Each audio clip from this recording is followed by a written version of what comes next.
자, 여러분 오늘은 요즘 핫한 월세 이야기를 수진이 스타일로 풀어볼게요. 전세 시장은 이제 옛말이 되고 월세가 대세가 되는 세상이 오고 있는데 이게 단순히 가격만 오른 문제가 아니에요. 우리 삶, 특히 주거 안정과 경제에 어마어마한 영향을 주고 있거든요. 그래서 오늘은 이 월세 세상에서 우리가 어떻게 하면 덜 힘들게 살 수 있을지 교훈과 해결책까지 듬뿍 담아 더 자세히 얘기해 볼게요. 여러분, 최근 월세 시장 정말 뜨거운 거 아시죠? 서울 빌라 월세 비중이 벌써 50%를 넘어섰고 월세 가격도 계속 치솟고 있어요. 뉴스에서도 난리입니다. 전세난 넘어 월세난이라는 기사 다들 보셨죠? 소형 아파트 월세 비중이 무려 63%라는데 이게 보통 일이 아니거든요. 월세가 대세가 된 이유? 먼저 월세가 이렇게 주목받는 이유부터 봐야겠죠. 첫 번째는 대출 규제와 금리 인상 때문이에요. 전세 자금, 대출 규제가 점점 더 빡세지면서 전세를 선택하기가 너무 힘들어진 거죠. 그리고 이자 부담이 커지니 월세로 갈아타는 사람들이 급증했어요. 두 번째는 전세 사기 공포예요. 뉴스에서 하루가 멀다 하고 전세 사기 이야기가 나오니 전세를 살려던 사람들도 무서워서 월세로 전환하고 있어요. 빌라 전세 사기 뉴스 기억나시죠? 특히 강서구, 도봉구 같은 빌라가 많은 지역은 전세에서 월세로 옮겨가는 사람들이 많다 보니 월세가 훅 오르고 있습니다. 세 번째, 월세가 이제 대세가 된 거예요. 서울 아파트 전월세 거래 중 월세 비중이 44.4%나 된다고 하니 이제 전세보다 월세가 더 흔해지는 시대가 오고 있죠. 월세 세상, 앞으로 우리에게 어떤 영향을 줄까요?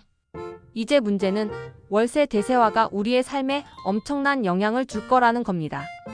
첫 번째로 주거비 급증이 있어요. 월세는 매달 내야 하잖아요. 이게 소득의 40에서 50% 이상을 차지하게 되면 다른 생활비를 감당하기가 힘들어져요.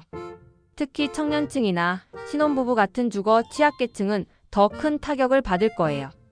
두 번째는 주거 사다리 붕괴입니다. 예전에는 전세를 살면서 돈을 모아 내 집을 마련하는 게 가능했어요. 그런데 월세는 매달 돈이 새어나가니 저축하기가 어렵습니다. 결국 사회 계층 간의 이동도 점점 어려워지는 거죠. 교훈과 해결책 월세 시대를 똑똑하게 살아가기. 이쯤 되면 그럼 어떻게 해야 해요? 싶으시죠? 여러분 걱정하지 마세요. 여기서 우리가 배워야 할 교훈과 해결책을 정리해 드릴게요. 첫 번째 교훈, 소비 패턴 점검하기. 월세가 고정 비용으로 나가니까 다른 부분에서 줄일 수 있는 건 최대한 줄여야 합니다. 그렇다고 너무 무리하지 말고 나에게 꼭 필요한 소비와 아닌 소비를 잘 구분해 보세요. 두 번째 교훈, 자산 관리를 똑똑하게. 월세로 살면서도 돈을 모으고 자산을 불리는 방법을 찾아야 합니다. 요즘은 청년 전용 적금이나 소액 투자 상품도 많아요. 작은 금액이라도 꾸준히 모으면 나중에 큰 힘이 됩니다. 세 번째 교훈, 주거 대안 찾아보기. 주거비가 너무 부담된다면 주변 지역이나 조금 더 외곽으로 눈을 돌려보세요.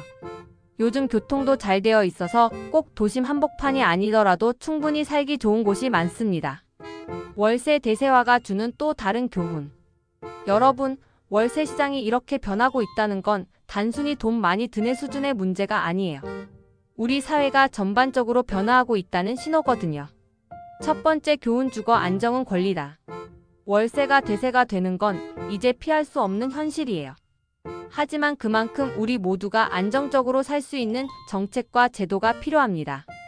예를 들어 공공임 대주택 확대라든가 월세 지원 정책 같은 게 더 강화돼야 해요. 두 번째 교훈, 나만의 선택 기준 세우기. 모두가 월세로 간다고 해서 무조건 따라갈 필요는 없어요. 전세와 월세, 각각의 장단점을 잘 따져보고 나와 내 가족에게 가장 유리한 선택을 하는 게 중요합니다. 자, 여러분 오늘 월세 대세화 이야기 어떠셨나요? 이제 월세는 선택이 아니라 필수가 되는 시대가 오고 있습니다. 하지만 우리가 조금만 더 똑똑하게 계획적으로 대처한다면 이 흐름 속에서도 나름의 안정과 행복을 찾을 수 있을 거예요. 끝까지 읽어주셔서 감사합니다. 우리 구독과 좋아요, 알림 설정까지 잊지 마세요. 다음엔 더 알찬 이야기로 다시 만나요.